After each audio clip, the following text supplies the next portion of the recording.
first term, question number 6, the first term and the last term of NAP are 17 and 350. First term दे रखी है कितनी 17 और last term दे रखी है कितनी 350.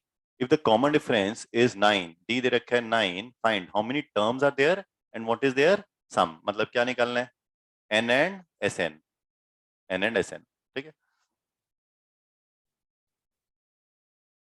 लास्ट टर्म से पहले निकालते हैं. ठीक है, last term L that is AN equal to A plus N minus 1 into D.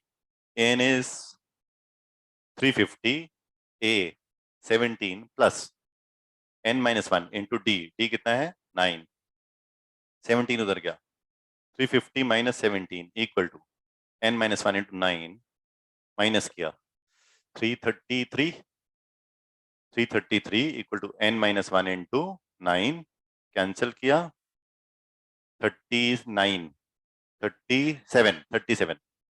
N is equal to 37 plus 1 that is 38. N is 38.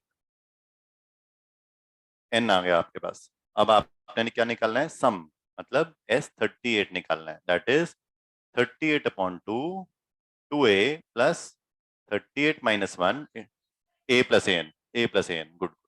Sorry. A plus AN is better. A भी पता है, AN भी पता है. A plus L.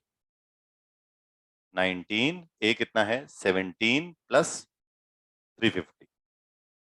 19 into 367. That is 6973. 6973. S38 देख लो 6973.